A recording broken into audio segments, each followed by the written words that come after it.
Day 897 of the Ukrainian War Map, also known as the Russo-Ukrainian War. Juzzie here, and today is another update as I take a simplified and down-to-earth approach to some of the most important happenings on the ground in Ukraine. So starting off, we'll take a look at those Russian losses, as currently Russia sits on more than 588,000 military personnel losses, representing an additional 1,030 in the past day. Then as for hardware losses, 3 tanks, 9 APVs, 49 artillery, and 2 air defense systems. Then headed straight to the map as the armed forces of Ukraine have continued to expand their presence into Russian Kursk territory, grey zoning up to 450 square kilometers of land. With an already outdated map I'll show you right here that reports controlling about 150 square kilometers of land, and to put all of that in context, it's about the same as the Russian incursion into Kharkiv that started back in May.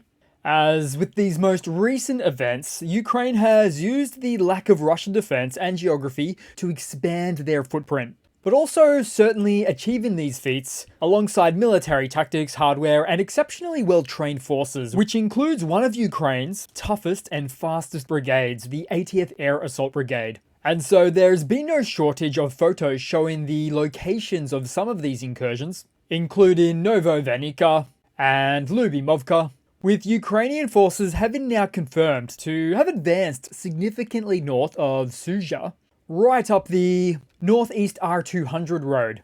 Also, the AFU reportedly took control of Russia's Gazprom Sudzha gas metering station, with Gazprom later stating that despite Ukraine having seized control of one of its last remaining hubs to Europe, the gas is still flowing.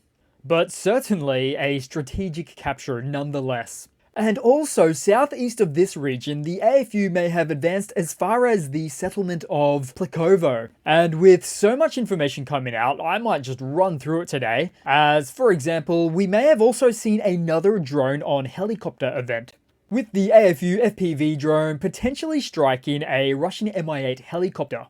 Word on this one is that the payload had a powerful fragmentation warhead that was delivered to the tail section of the helicopter. And given all of these events, Russia was forced to close train stations in the Kursk Oblast, 3 so far, with Sudzha, Korenovo, and the Sel stations. And then further to the west of the incursion, Snegost and Alkovka in the Kursk region have come under control of the AFU according to Russian sources, and it was just a day ago that Snegost was some of the very active front lines to the west. Also, a little bit farther out west from here, the Russian army was earlier seen transferring reserves to the Kursk region at Rilsk, with the quality of the equipment looking fairly unthreatening, with about 15 or 20 trucks and about 100 Buhanka vans, and potentially one mid-2000s Mercedes coupe, if I'm not mistaken. In other words, a bunch of soft targets. And the fact that this convoy stopped with no space in between vehicles is an accumulation that is incredibly dangerous. And indeed it was, as it was then later reported that a lot of this column of vehicles was destroyed by a missile or HIMARS rocket strike. Then later again we saw the outcome of this truly foolish accumulation, as drive-bys showed a lot of what was destroyed, in particular the trucks. We may later find out that this is one of the top 5 Russian personnel eliminations from a single strike within this war. And that's judging by an expected accumulation of troops within many of the trucks, possibly somewhere between 200 to 500 soldiers. Then in terms of other Russian reserves coming in, the Russian Ministry of Defense reported the transfer of reserves to the Kursk region, including multiple launch rocket systems, artillery guns, tanks and vehicles. With one such rushing of hardware to the front lines looked to be a MTLB, Armoured Personnel Carrier, installed with a Zu-23-2, which is an anti-aircraft autocannon. So a little bit Frankensteinish, but I'm guessing this is for the AFU drones in the region. But realistically, it's only going to get hit by drones. There was also the unusual case of a vehicle, another MTLB, with an installed Grad rocket launcher on top. Now, there's a few things wrong with this, but suffice it to say, the Russian army is probably going to do what they always do, as they lay waste to an entire area in a scorched earth approach. But I do wonder if they'll think twice about doing this now it's happening on their own lands. And then also, in the last day, it must be mentioned that Ukrainian drones hit an airfield just northeast of Kursk in the Lebetsk Oblast overnight, causing massive explosions as ammunition continued to detonate with secondary explosions. The airfield hosts MiG-29s, Su-25s, Su-34s, and the occasional prototype Su-57.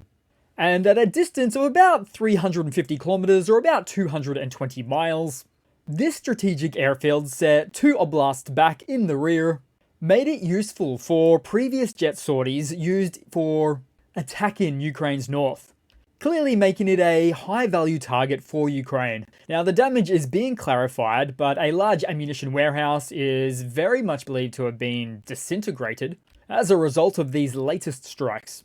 Now, as for some of the problems reported by the AFU, not really much in that way, but one such Ukrainian source seemed to complain that they were capturing too many POWs, putting a bit of wastage or strain on their logistics. With this example we see here the AFU capturing an additional 60 or so Russian soldiers at a checkpoint in Suja, though I am somewhat certain that they were being a bit playful about these types of POW problems they mentioned.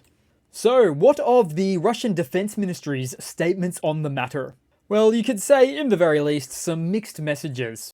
Most recently, it appears they state that they continue to engage Ukrainian troops on multiple fronts in the region, but the day before that they said the enemy had been prevented from advancing, and the day before that they said Ukrainian forces had been stopped. There's actually a whole list I'll show you of them playing things down. So, what are the Ukrainian goals in all of this?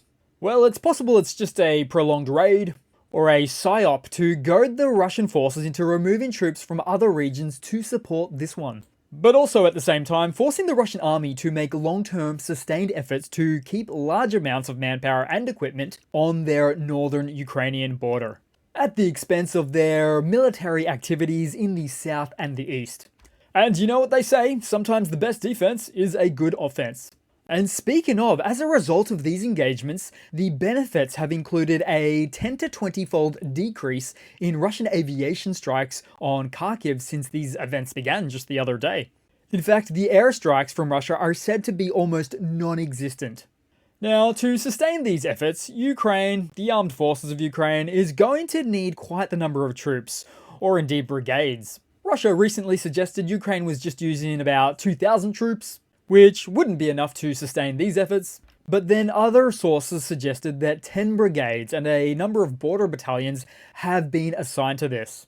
But more specifically how it works is there's activated brigades and reserve brigades, with, as far as I can confirm, 4 AFU brigades activated plus an artillery brigade and 6 more in reserve. But take that information with a bit of a grain of salt, if you will. Though Ukraine has definitely set the intention of making this a much bigger event than simply a 1 or 2 day cross-border skirmish. Also noting that 10 brigades would be quite a lot, so very hard to confirm that type of information, where for a Ukrainian brigade would have a conservative amount of about 4,000 men, so 10 brigades would make 40,000 Ukrainian soldiers. So although I do doubt the accuracy of those statements, there has been talk about what's called a shadow AFU build-up on the border. But what Ukraine might look to do in the future of this is turn it into a bit of a game of whack-a-mole, where Ukrainian units pop up at different various points along the Ukrainian northern border, with Russia having no idea of where a new pop-up engagement might occur next, forcing them once again, like I've just said a moment ago, to forcibly keep their army stationed all along the northern border. So what has Ukraine said about this? Well, fresh comments from President Zelensky speaking about it, but still not exactly making a direct reference to the events in Russia. But he did say that everybody can see the capabilities of the AFU, and that the AFU knows how to achieve results. But ultimately, successful ongoing actions like these would represent quite the bargaining chip in any future peace negotiations. And so there's a little irony here in that, as you may remember, a few months ago, Russia demanded that any Ukrainian peace plan must take into consideration the current territorial status as, well, just as Putin stated, quote unquote, acceptance of the new territorial realities on the map. Oh, that comment may not age well. And speaking of Putin and the Kremlin, President Vladimir Putin has offered 10,000 rubles, or about $100 worth, of compensation for each affected resident of Kursk. Wow, $100 for full displacement from your home due to your D-bag of a leader and his war of choice. Of course, an offer like that could backfire and be considered quite the insulting amount for locals. Putin also met with the Russian Security Council. Oddly enough, no Gerasimov in sight, but most surprisingly, not even an actual mention of the word Kursk. So perhaps Russian military failures are being downplayed in the media a bit, with no drastic retaliation actions planned. Another red line crossed without serious consequences, it seems. And so these events being covered by the Russian media are really a bit of hit and miss. But those most trusted for narrating on the topic are Putin's late-night propagandists, who are much more free to speak on the ordeal, provided that they don't go too far beyond the talking points.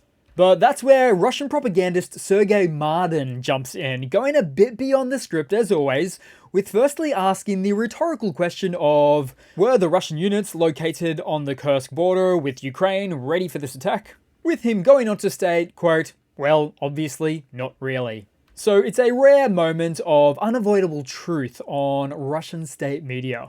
Then headed around somewhat briefly on the map, a military vehicles maintenance base was attacked in Belgorod at about 2 AM this morning by drones. And also in this region, there were very fresh additional reports about Ukrainian forces having possibly struck an air defense system in the Yakovlevsky district of Belgorod. So far, it's suspected that the missile launchers were hit. Then, taking a look around the map, because somewhere in the east, another Russian T-90M main battle tank was destroyed, somewhere on the front by the 23rd Brigade of Ukraine. Straight down the hatch that one, didn't stand a chance. We also saw another modern or modernized Russian tank, this time the T-72B3M variant, with some of the skeletal remains of this destroyed turtle tank somewhat evident to see. Then headed to a little bit of news today as the Lynx infantry fighting vehicle was announced to be coming to Ukraine later this year. It's quite the looker. So this modern, modular and highly versatile tracked armoured vehicle, designed by Rheinmetall, a German defence contractor. The Lynx is equipped with a Lance 30mm or 35mm automatic cannon as its primary weapon, depending on the configuration, which can engage both ground and aerial targets. The Lynx is also designed with advanced armor protection, including passive and active protection systems, and can also carry up to 9 fully equipped infantry soldiers, in addition to the crew, thus providing a highly protected means of transporting troops to the battlefield. And last but not least in this technology, the Lynx is integrated with cutting-edge digital systems, including a networked battlefield management system that enhances situational awareness, command and control, and coordination with other units. So, being that we've seen the US-made Bradley M2s in Ukraine from time to time tearing up Russia's most advanced or most modernized tanks, most analysts and pundits alike have the expectation such that this particular platform would meet or exceed those expectations on the battlefield too. So that has to be it for today, guys. A little bit less in-depth than I wanted it to be, but certainly a few key updates that I wanted to deliver to you guys as well. So once again, thanks for watching. Please continue to like, comment, and subscribe, and I do hope to see all of you guys there in the next one. Cheers!